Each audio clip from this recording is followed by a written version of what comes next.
فاسألوا أهل الذكر إن كنتم لا تعلمون. بسم الله الرحمن الرحيم. السلام عليكم ورحمة الله وبركاته. الحمد لله رب العالمين ولا عاقبة للمتقين ولا عدوان إلا على الظالمين والصلاة والسلام على أشرف الأنبياء والمرسلين وعلى آله وأصحابه أجمعين. أما بعد فإن أصدق الحديث كتاب الله وخير الهدي هدي محمد صلى الله عليه وسلم. وقال الله تعالى في كتابه الكريم يا أيها الذين آمنوا اتقوا الله حق تقاته ولا تموتن إلا وأنتم مسلمون.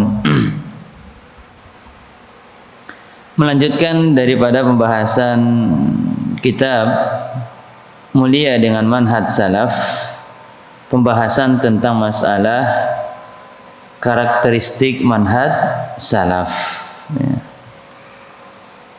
Di antara karakteristik manhaj salaf itu adalah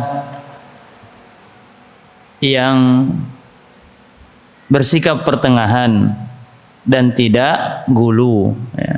Kita masuk kepada pembahasan yang kelima sebelumnya, yaitu adalah wasithiyah, bersikap pertengahan dan tidak gulu. Kemudian oleh penulis Al-Ustadz Al-Fadil Yazid Ibn Abdul Qadir Jawas rahimahullah ta'ala menerangkan tentang perkara-perkara gulu di dalam akidah. Yang pertama adalah ahlu sunnah pertengahan dalam masalah sifat-sifat Allah tabaraka wa ta'ala, yaitu pertengahan antara golongan Mu'attilah dan Musyabbihah. Kemudian yang kedua, ahlu sunnah pertengahan antara aliran Jabariyah dan Qadariyah di dalam masalah af'alul ibad, yaitu perbuatan yang dilakukan oleh hambanya Allah tabaraka wa ta'ala. Kemudian yang ketiga, ahlu sunnah pertengahan dalam masalah janji dan ancaman, wa'ad dan wa'id. Ahlu sunnah pertengahan di dalam menyikapi masalah janji dan ancamannya Allah subhanahu wa ta'ala, di antara Khawarij, Mu'tazilah dan Murji'ah. Kemudian kita masuk kepada pembahasan selanjutnya yang keempat. Ahlu sunnah pertengahan dalam hal nama-nama iman dan agama antara golongan Haruriyah dan Mu'tazilah, serta antara kaum Murji'ah dan Jahmiyah. Kita masuk kepada penjelasan poin yang keempat, yaitu ahlu sunnah pertengahan dalam hal nama-nama iman dan agama. Penjelasannya ditulis dan diterangkan oleh Al-Ustadz Yazid rahimahullah ta'ala rahmatan wasi'ah. Haruriyah adalah merupakan salah satu aliran dari kelompok Khawarij. Haruriyah mengatakan bahwasanya pelaku dosa besar adalah kafir, dan di akhirat dia kekal di dalam neraka. Ini adalah salah satu keyakinan daripada Haruriyah, berkaitan tentang masalah iman dan agama. Jika mereka melakukan dosa besar, maka mereka dikatakan apa? Tidak memiliki iman, kafir, dan di akhirat kekal di dalam neraka. Jadi sekali lagi teman-teman, di poin yang keempat ini adalah pembahasan pertengahan antara menyikapi iman yang itu dicampuri dengan dosa. Karena tidak semua orang yang beriman itu akan bebas dari dosa. Suatu saat akan tergelincir dalam kekeliruan dan suatu saat akan melakukan dosa, baik itu tanpa dia sadari ataupun dengan dia sadari. Adapun Haruriyah, mereka mengatakan bahwasanya pelaku dosa besar adalah kafir, Berarti apa? Hilang keimanannya. Artinya tidak lagi dianggap sebagai orang yang memiliki keimanan. Serta di akhirat mereka akan kekal di dalam neraka. Ini keyakinan yang dimiliki oleh Haruriyah. Kemudian Mu'tazilah mengatakan bahwasanya pelaku dosa besar berada dalam status antara iman dan kafir. Dikatakan beriman tidak, sedangkan dikatakan kafir pun juga tidak. Atau dengan istilah mereka bainal manzilatain, tempat di antara dua kedudukan. Ini namanya manzilah bainal manzilatain. Artinya dia tidak dianggap beriman pun juga tidak dikatakan kafir. Nah, ini dia Mu'tazilah, keyakinannya seperti itu. Dan di akhirat bila tidak bertaubat akan kekal di dalam neraka. Jika mereka tidak bertobat, mereka akan tetap kekal di dalam neraka. Kan aneh. Nanti kalau sudah bertobat, apakah akan dikatakan sebagai kembali orang yang beriman atau tidak? Nah, ini tidak ada pernyataan secara jelas, lugas dari pemahaman akidah daripada kaum Mu'tazilah. Nah, ketika orang terjerumus di dalam dosa besar, maka di antara iman dan kafir. Bisa jadi kalau dia bertobat kembali keimanannya, tapi kalau dia tidak bertobat maka dia dikatakan mati dalam keadaan kafir. Ini keyakinan daripada Mu'tazilah. Bisa jadi mereka memahami seperti itu di dalam perkara dunia sebelum meninggal. Tapi yang jelas di sini disebutkan oleh penulis, jika di akhirat bila dia tidak bertobat, artinya belum bertobat sebelum dia meninggal, maka akan kekal di dalam neraka. Adapun menurut ahlu sunnah, pelaku dosa besar dari kaum muslimin masih tetap disebut mukmin, ya, karena dia masih memiliki keimanan, ya.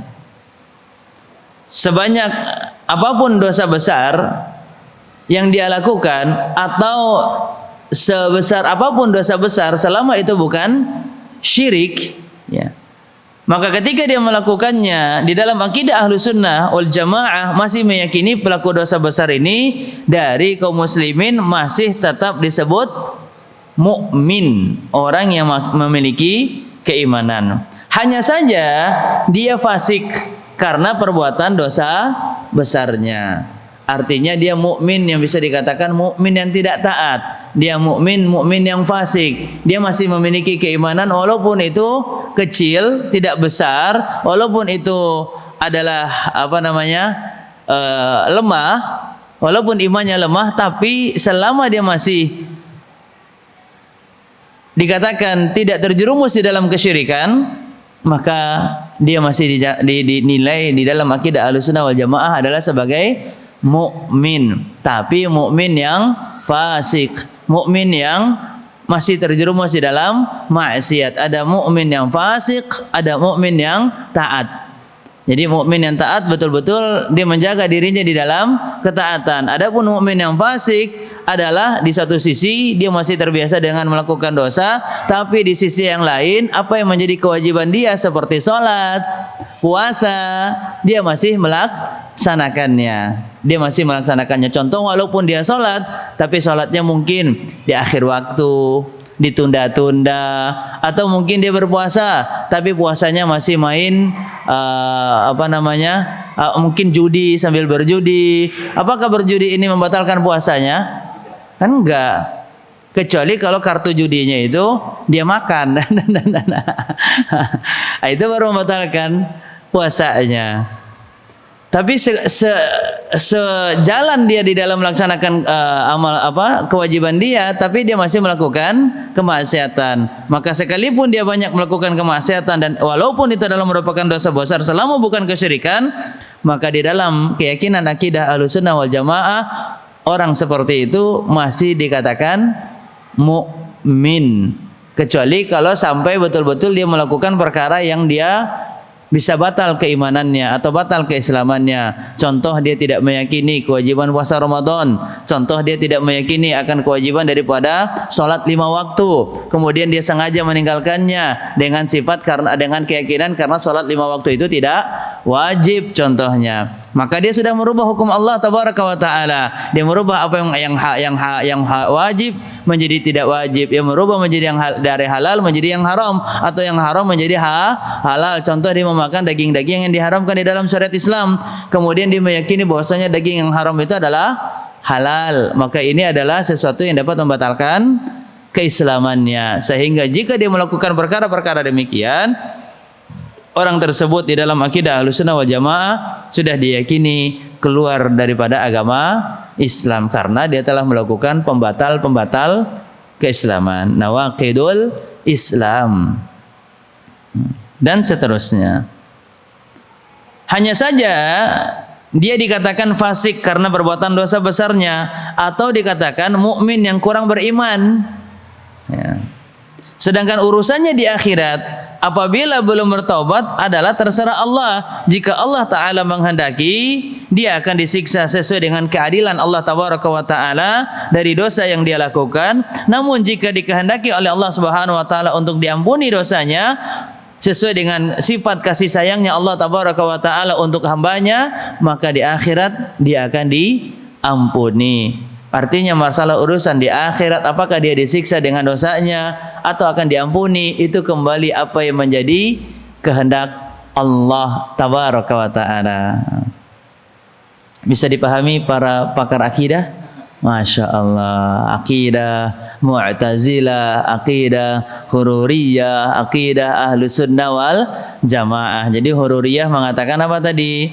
Dia kalau melakukan dosa besar sekalipun dosa besarnya itu bukan syirik, maka dia dikatakan kafir, berarti tidak ada lagi keimanannya. Kemudian nanti di akhirat dia akan dipastikan masuk ke dalam neraka dalam keadaan kekal. Mu'tazilah malah memiliki keyakinan yang sangat unik dan nyeleneh.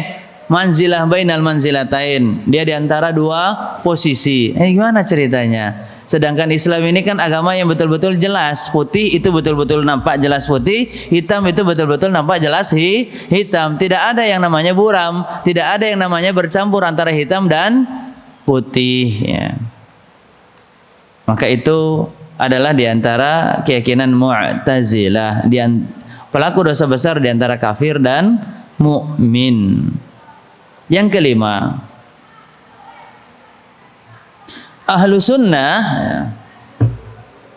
pertengahan di antara golongan Rafidhah dan Khawarij dalam masalah sahabat Rasul sallallahu alaihi wasallam.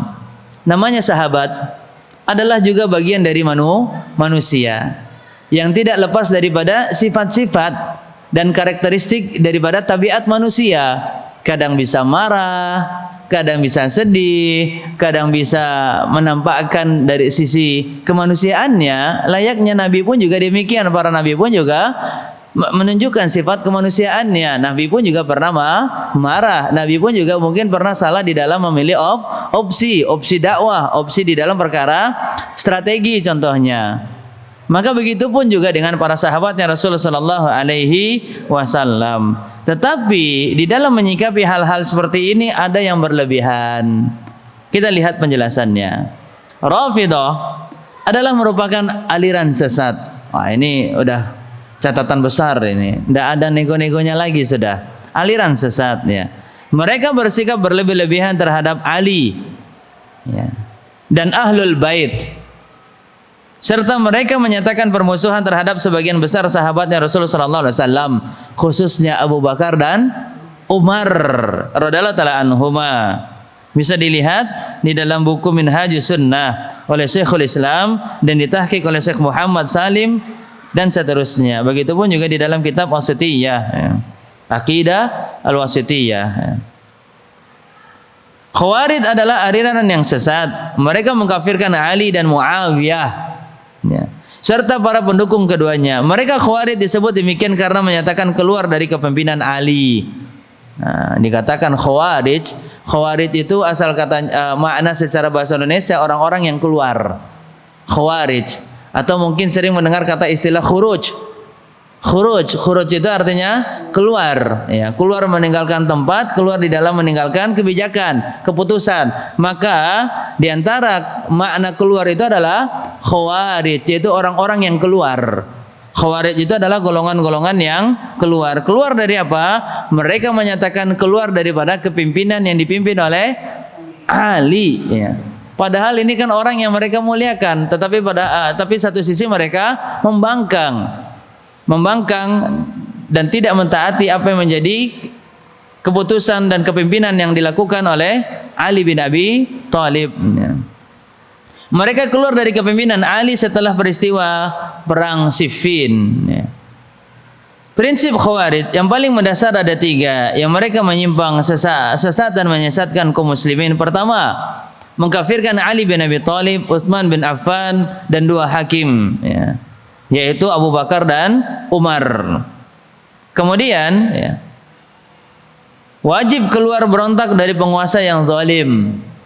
Nah, jadi di antara akidah mereka atau prinsip mereka yang mereka yakini, kalau didapatkan pemimpin mereka itu adalah orang-orang yang zalim, maka bagi mereka apa? Tidak diperbolehkan membiarkan kezaliman itu tetap berlalu tanpa ada pemberontakan.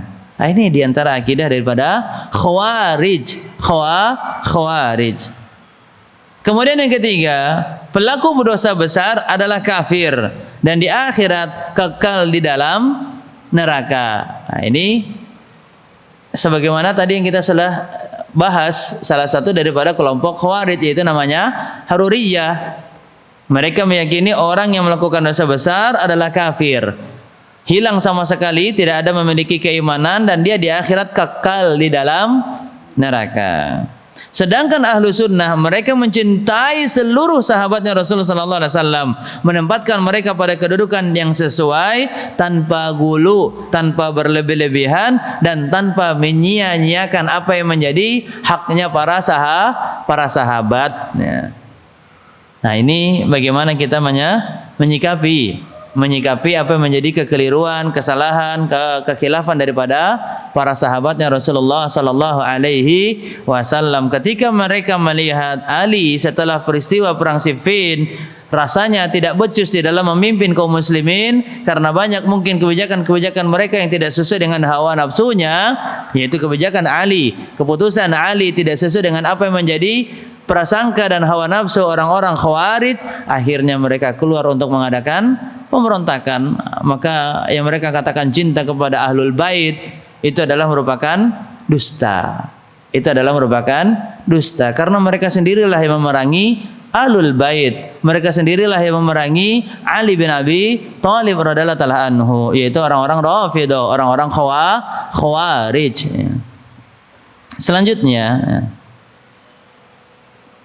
Ahlu Sunnah pertengahan antara Mu'tazilah yang mengikuti mereka di dalam mutakallimin, ahli kalam, serta Kullabiyah, ya, Al-Asy'ariyah, Al-Maturidiyah dan selainnya dalam perkara mangkul. Mangkul itu artinya adalah dalil-dalil yang dikutip dari syariat, baik yang bersumber dari Al-Quran ataupun dari hadis. Mangkul itu kalau dalam bahasa kita sesuatu yang dikutip atau yang dinukil. Nah, kata nukil ini dari bahasa Arab sebenarnya, nukila. Maka sesuatu yang dinukil itu namanya mangkul. Dan ini nukil di sini adalah sesuatu yang menjadi hukum-hukum syariat, apalagi sesuatu yang menjadi kutipan dari hukum syariat atau sumber daripada hukum syariat kalau bukan Al-Quran dan hadis, ya. Maka ini arti mangkul. Mangkul itu sesuatu yang dinukil, dalil syar'i dan ma'kul. Ma'kul itu asal katanya dari yang dipahami dengan akal. Akal ini juga dari bahasa Arab. Kalau kita kan nggak pakai Q, ya, akal. Pakai dong akalnya. Iya. Akal itu dalam bahasa Arab, dari bahasa Arab, aqlun. Pakai ain, pakai qaf.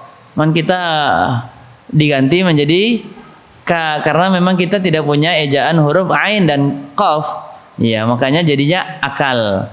Padahal pada asalnya itu diambil dari bahasa Arab. Maka ma'qul yaitu adalah dalil-dalil akli. Ma'qul itu adalah dalil-dalil akli, yaitu dalil-dalil yang diambil dari rasio, dari pemahaman logik, dari pemahaman yang bisa ditanggapi dengan akalnya. Mu'tazilah dan yang sepaham dengan mereka yang berlebihan di dalam menyanjung akal. Nah, ini dia penyanjung akal. Penyanjung akal, yaitu adalah Mu'tazilah. Mereka lebih mendahulukan akal daripada nakal. Nakal bukan nakal ya. Nakal itu sesuatu yang datang dari nas Al-Quran maupun as-sunnah ataupun hadis.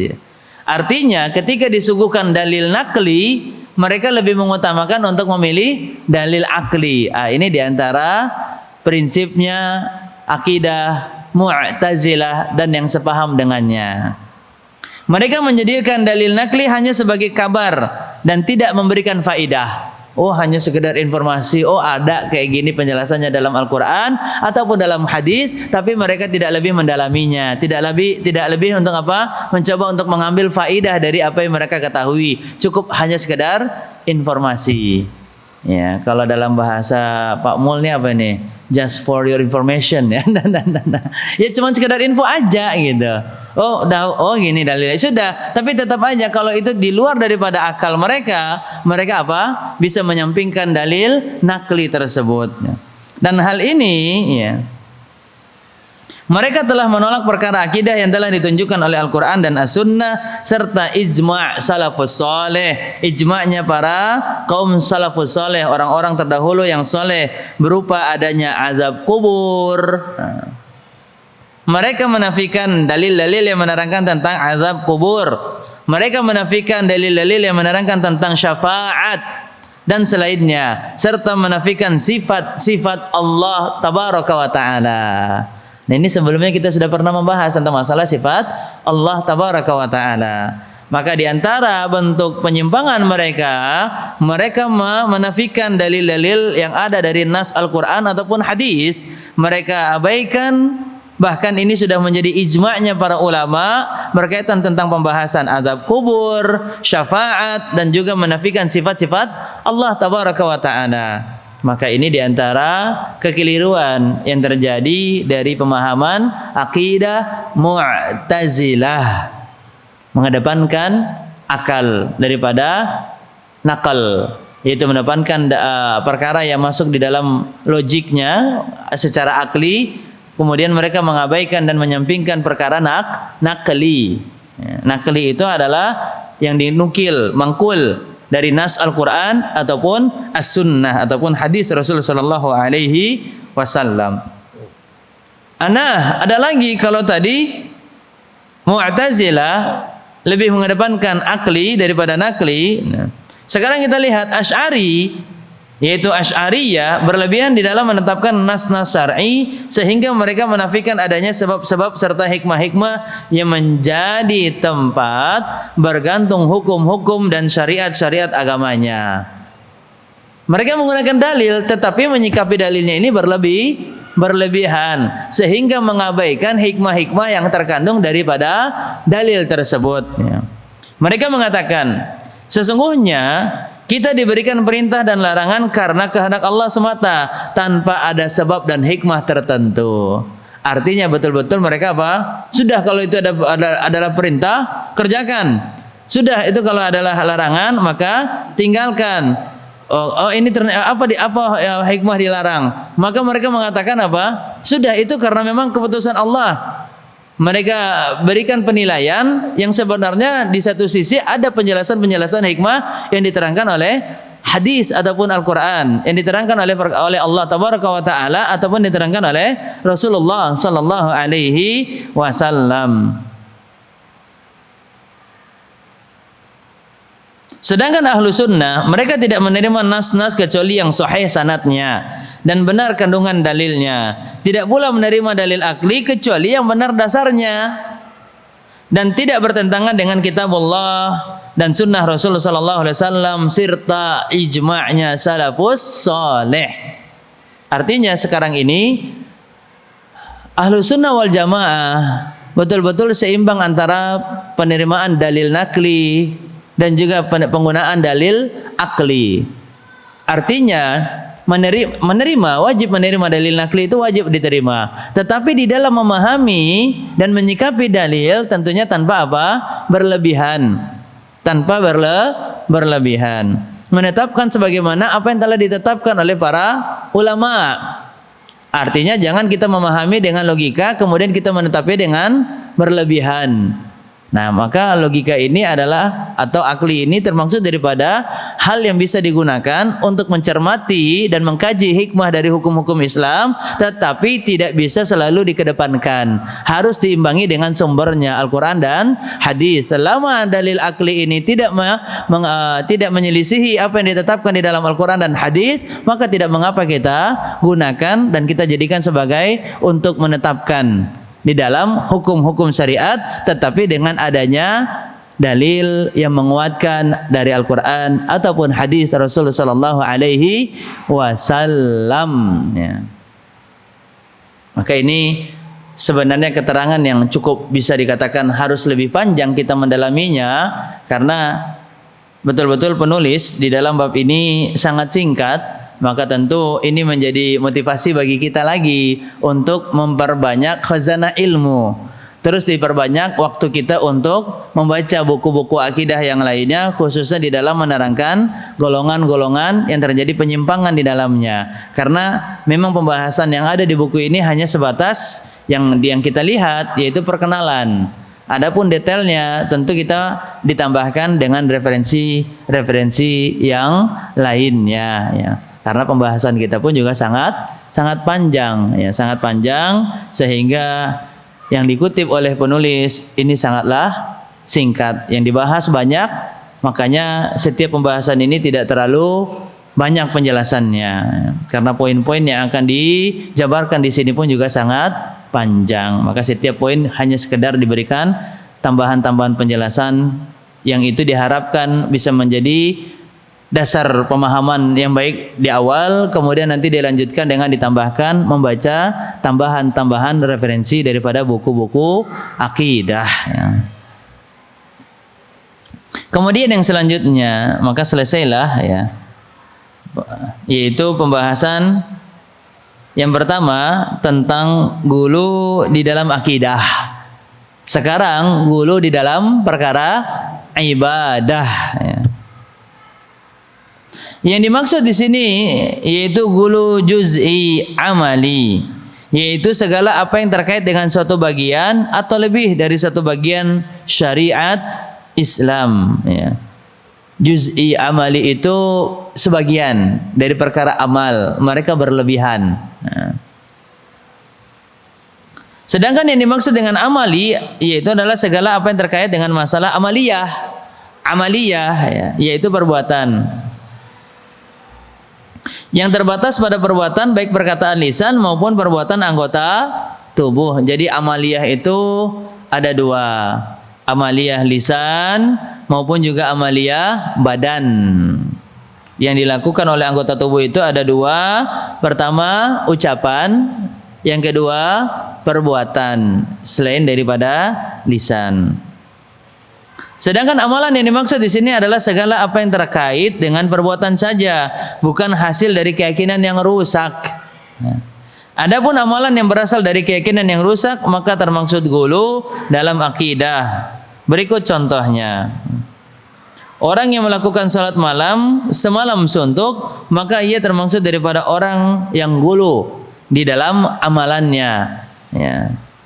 Artinya dia salat semalam suntuk tanpa ada istirahat, tanpa ada tidur, mulai dari ba'da isya dia melaksanakan qiyamul lail sampai hilangnya malam, yaitu sampai masuknya waktu salat subuh, ya. Maka tentu ini adalah dia gulu di dalam amalan, ya. Kemudian yang kedua, seorang yang menjauhi masjid kaum muslimin karena memandangnya sebagai masjid dirar, maka ini adalah gulu kulli i'tiqad, gulu di dalam akidah.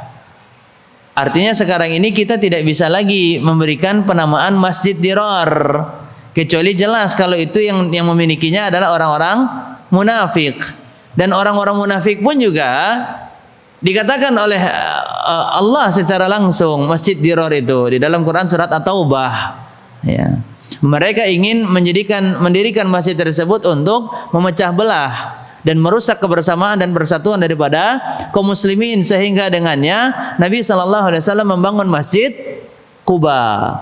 Ya, mereka melihat Nabi sallallahu alaihi wasallam membangun masjid Quba, akhirnya mereka menjadikan ada masjid tandingan yang itu tujuannya adalah untuk memecah persatuan dan kebersamaan kaum muslimin, ya. Pengen memisahkan dan mengurangi para pengikut-pengikut setianya Rasulullah sallallahu alaihi wasallam, ya. Maka yang seperti ini sudah tidak bisa lagi kita hadirkan penilaiannya, karena kita tidak tahu yang namanya kemunafikan ini kan perkara hati.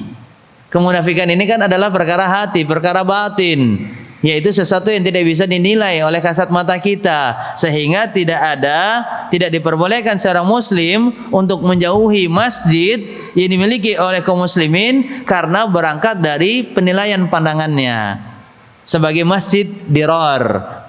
Maka ini adalah gulu kulli i'tiqad, gulu sebenar-benar gulu di dalam permasalahan akidah, ya. Sesungguhnya agama Islam dibangun di atas kemudahan dan menghilangkan kesulitan. Sekalipun taruhlah sekarang itu adalah masjid yang banyak melakukan kebid'ahan, hal-hal yang menyelisihi sunnah, tapi selama gerakan salatnya adalah salat yang betul-betul sama di dalam syariat Islam yang diajarkan di dalam sunnah Nabi sallallahu alaihi wasallam. Kemudian yang kedua, imam daripada pemimpin kaum muslimin bukanlah pelaku kesyirikan. Kemudian yang ketiga, mereka masih menyembah Allah dan tidak menyembah kuburan. Artinya di dalam masjid mereka itu tidak ada kubur. Walaupun kita tahu ini masjid, kebanyakan mereka orang-orang yang berada di dalamnya tidaklah beribadah betul-betul sesuai dengan sunnah. Banyak mereka melakukan amalan-amalan dan acara di dalamnya yang menyelisihi sunnah Nabi sallallahu alaihi wasallam, tapi bukan berarti dengan demikian kita tidak mau sholat di dalam masjidnya. Bahkan kita mengatakan ini masjid Dirar. Maka tentu ini statement dan vonis yang tidak tepat kepada saudaranya kaum muslimin, ya. Kalau memang ada kemudahan untuk bisa hadir di masjid terdekat dengan rumahnya, maka tetaplah dia berupaya untuk bisa hadir, ya, dan menghilangkan kesulitan. Artinya kalau pengen memilih masjid yang jauh dari rumahnya terdapat kesulitan, maka jangan memaksakan diri untuk melakukannya. Hilangkan kesulitan dengan tetap melaksanakan sholat di masjid yang terdekat, ya. Kecuali kalau memang merasa tidak sulit karena punya kendaraan, punya transport, punya wasilah yang dapat membantu untuk pergi ke masjid yang betul-betul mengamalkan sunnah Rasulullah SAW. Tentu ini berkaitan tentang kenyamanan di dalam beribadah, maka lebih baik kita memilih masjid tersebut karena ini berkaitan tentang masalah kenyamanan hati di dalam ibadah. Nabi SAW menegaskan dalam hadits yang sahih dikeluarkan oleh Imam Muslim, Ahmad, dari Aisyah radhiyallahu taala anha, innallaha azza wa jalla lam yab'atsni mu'annitan walakin ba'atsani mu'alliman muyassira. Sungguh Allah azza wa jalla tidak mengutusku untuk menyulitkan, tetapi Allah mengutus aku untuk mengajarkan dan memudahkan. Artinya Nabi itu diantara tujuannya adalah pertama mengajarkan ilmu, kemudian yang kedua memberikan kemudahan. Maka ini yang harus diperhatikan di dalam pelaksanaan ibadah. Jangan berlebih-lebihan di dalam perkara ibadah, sehingga akan menghadirkan apa? Kesulitan dan kesukaran, ya. Sesuatu itu menjadi berat karena dia berlebih-lebihan di dalam melaksanakan ibadah.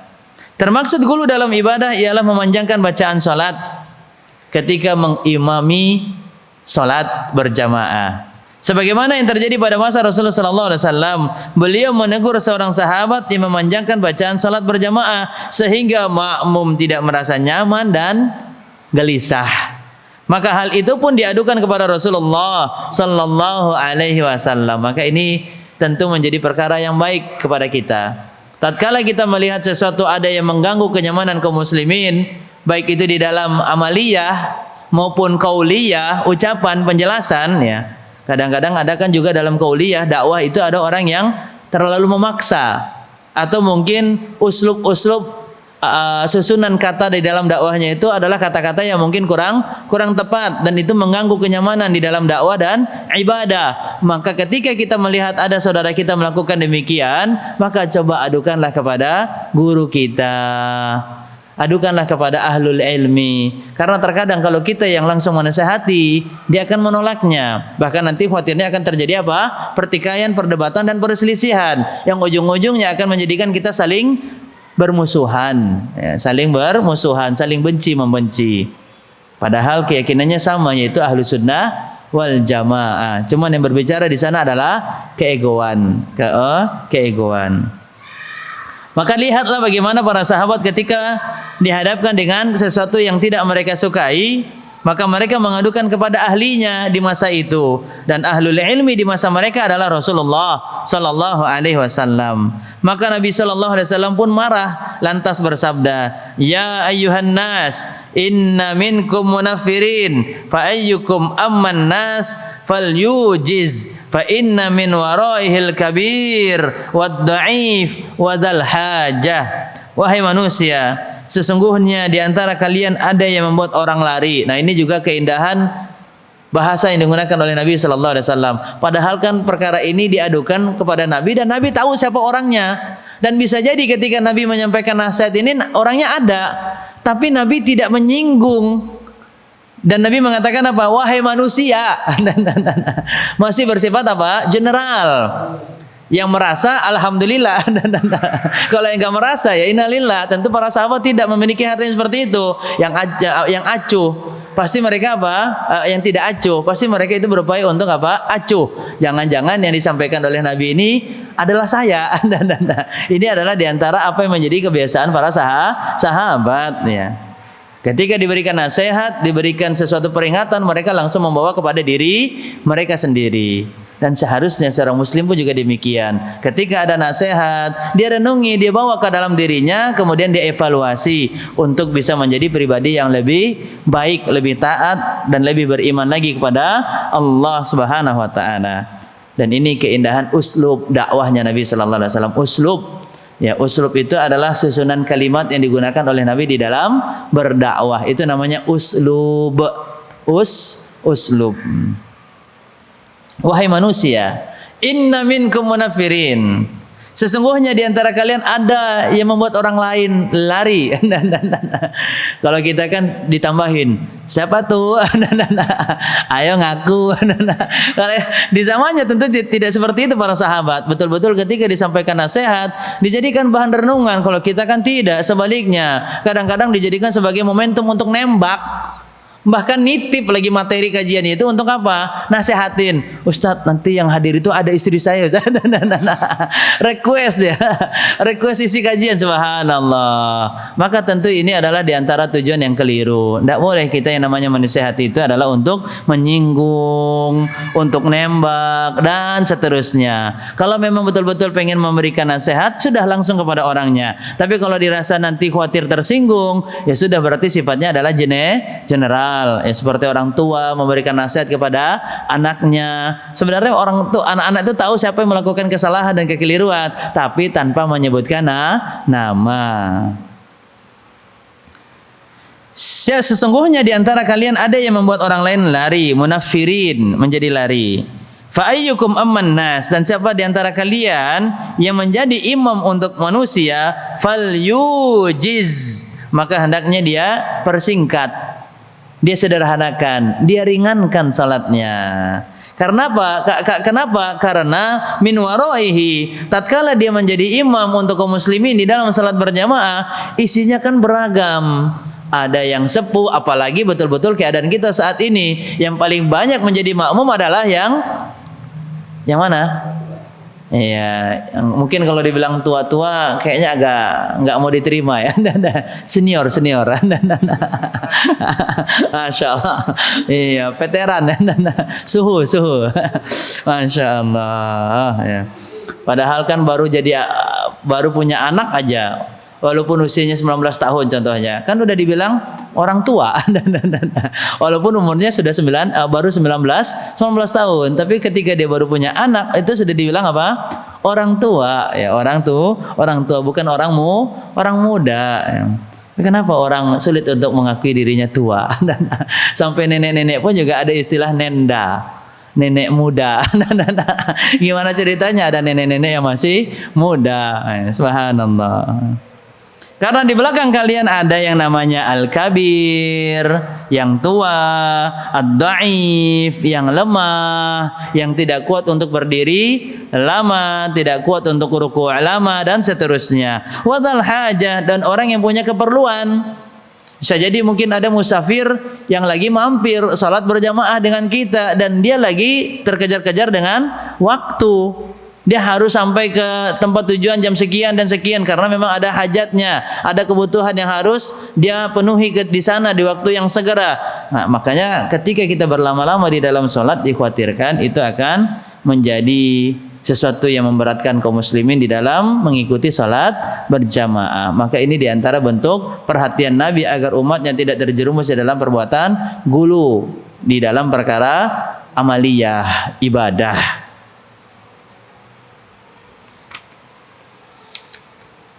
Pernah suatu ketika 3 seorang sahabat Rasul sallallahu alaihi wasallam datang bertanya kepada istri-istri Nabi sallallahu alaihi wasallam tentang peribadatan yang dilakukan oleh Nabi sallallahu alaihi wasallam.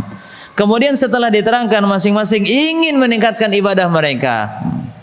Setelah mereka mengumpulkan tentang informasi bagaimana kualitas ibadah yang dilaksanakan oleh Nabi sallallahu alaihi wasallam, maka mereka terobsesi untuk melakukan ibadah seperti mana ibadah yang dilakukan oleh Nabi sallallahu alaihi wasallam. Mereka termotivasi untuk melakukannya. Salah seorang dari mereka berkata, "Adapun saya, maka sungguh saya akan puasa sepanjang masa." Oh, Nabi rajin puasa. Apalagi mungkin bertanyanya di bulan Sya'ban contohnya, di antara bulan yang banyak Nabi sallallahu alaihi wasallam juga melaksanakan puasa bahkan hampir 1 bulan penuh, yaitu bulan Sya'ban ya. Adapun saya ya, orang yang terobsesi kepada Nabi sallallahu alaihi wasallam, beliau mengatakan, sungguh saya akan berpuasa sepanjang masa. Artinya tanpa putus.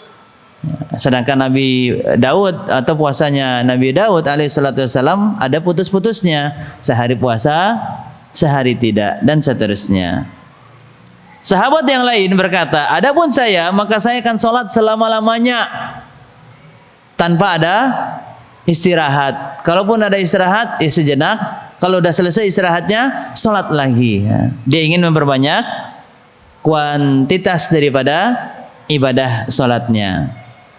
Kemudian yang lain berkata, adapun saya akan menjauhi wanita. Artinya apa? Dia tidak akan menikah selama-lamanya. Ketika hal itu terdengar, tersampaikan informasinya kepada Nabi sallallahu alaihi wasallam atau beliau mendengar secara langsung yang diucapkan, maka keluarlah Nabi sallallahu alaihi wasallam sambil berkata atau sambil berseraya bersabda, antumul ladzina qultum kadza wa kadza. Ya, Nabi mendengar tadi apa yang diutarakan oleh mereka. Kemudian Nabi keluar, kemudian Nabi klarifikasi. Nah, ini juga diantara sikap yang baik di dalam menanggapi suatu masalah. Padahal ini kan jelas Nabi mendengarkannya. Tapi Nabi masih apa? Klarifikasi dulu. Jangan-jangan yang beliau dengarkan ini keliru. Keliru. Tapi Nabi tidak langsung memberikan vonis, tidak langsung memberikan penilaian bahwasanya apa yang mereka ucapkan tadi itu salah. Nabi membawa kepada suatu sikap untuk memastikan apakah informasi yang baru dengar ini benar atau tidak. Antumul ladzina qultum kadza wa kadza. Benarkah kalian yang telah berkata begini dan begitu? Klarifikasi dulu. Nah, ini yang harusnya menjadi sikap yang bijak yang dimiliki oleh seorang muslim ataupun muslimah kepada saudaranya, khususnya kepada kerabatnya. Amma wallah, sesungguhnya aku demi Allah, kata Nabi sallallahu alaihi wasallam, Inni la akhsyakum lillah. Aku tuh orang yang paling takut kepada Allah. Wa atqakum lahu, dan aku ini adalah orang yang paling bertakwa kepada Allah. Walakinni asumu wa uftir. Nah, ini apakah kalimat yang disampaikan oleh Nabi termaksud daripada kesombongan? Tidak. Mungkin kalau orang yang memahami secara zahir tekstual hadis, maka dia akan memahami, oh Nabi membanggakan ibadahnya yang paling sombong, yang paling takut kepada Allah. Dia bahkan sudah memberikan penilaian terhadap dirinya. Tidak. Artinya kita memberikan penilaian tentunya di sini sesuai dengan realita. Dan memang kenyataannya Nabi adalah memang diantara umat Islam adalah yang paling bertakwa dan yang paling memiliki hati yang takut kepada Allah Tabaraka wa Ta'ala. Sama seperti kita saat ini bekerja, kemudian kita pengen memberikan nasihat kepada teman kita yang sedang pesimis, yang sedang gak kuat dengan pekerjaannya. Beliau mengatakan kepada temannya apa? Antum lihat kan, anak ini orang yang gak pernah terlambat. Anak gak pernah izin sama sekali, kecuali betul-betul darurat. Anak saja sakit, anak tetap datang. Anak sakit tetap datang bekerja, gitu ya kan. Kemudian semua tugas-tugas yang diberikan oleh atasan anak segera untuk berikan dan anak lakukan. Tapi lihat aja, gaji anak gini-gini aja. Artinya dia pengen memotivasi temannya untuk bersabar. Antum lihat anak masih kuat di sini. Ini bukan menyebutkan sebagai sebuah kesombongan, tidak, tetapi ingin menguatkan dan menyadarkan bahwasanya ketika kita memiliki hati yang takut kepada Allah, ada batasan yang kita bisa lakukan dan tidak boleh melampauinya. Dan kita ketika ingin menjadi hamba yang paling bertakwa kepada Allah pun, keinginan kita untuk menjadi hamba yang bertakwa kepada Allah itu pun juga ada batasannya. Maka orang yang takut kepada Allah dan orang yang bertakwa kepada Allah itu adalah merupakan sifat yang baik, tetapi dia harus melakukan sifat yang baik itu sesuai dengan batasannya, tidak boleh melampauinya. Nah, ini Nabi sallallahu alaihi wasallam ingin menguatkan. Antum pengen menunjukkan rasa takut kepada Allah, saya juga takut kepada Allah. Ibaratnya seperti itu kalau bahasa kita. Dan memang nyatanya Nabi adalah orang yang paling takut di antara hamba Allah Tabaraka wa Ta'ala kepada Allah, dan Nabi adalah orang yang paling bertakwa kepada Allah di antara kaum muslimin, di antara dari hamba-hambanya Allah Tabaraka wa Ta'ala. Walakinni asumu wa uftir.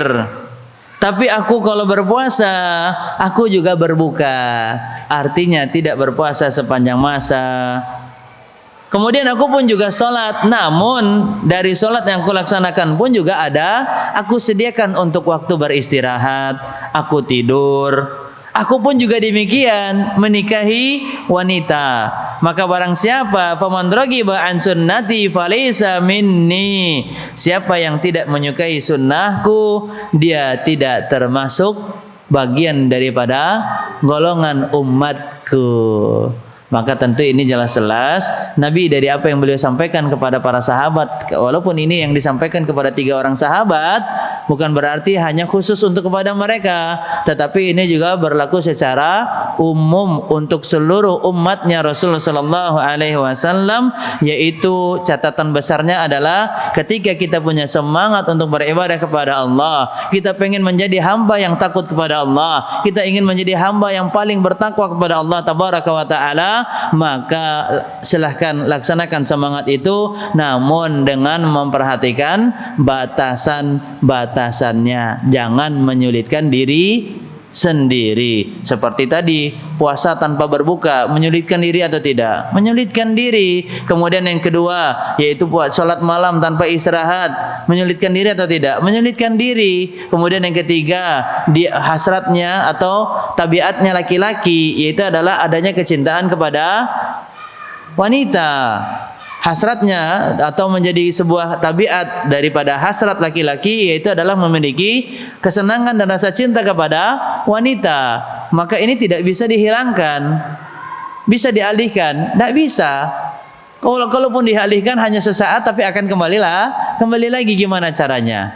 Antum lagi baca Al-Quran tiba-tiba bisa ingat bisa ingat ya kepada hasrat hadir hasrat kepada wanita dan seterusnya. Maka tentu untuk hal ini menjadi poin yang sangat luar biasa penuh dengan hikmah, yaitu adalah kepada kaum muslimin dan muslimat hendaknya teruslah bersemangat di dalam beribadah tapi tanpa melampaui batasnya. Wassallallahu ala nabiyina Muhammadin wa ala alihi washabbihi wasallam wa akhiru da'wana alhamdulillahirabbil alamin. Demikian pembahasan berkaitan tentang gulu dalam ibadah. Adapun pembahasan selanjutnya gulu dalam muamalah, adat istiadat dan seterusnya, maka insyaallah akan kita lanjutkan di pertemuan yang akan datang. Demikian aqulu ma tasma'un yang dapat kami sampaikan, semoga menjadi ilmu yang bermanfaat. Jazakumullahu khairan.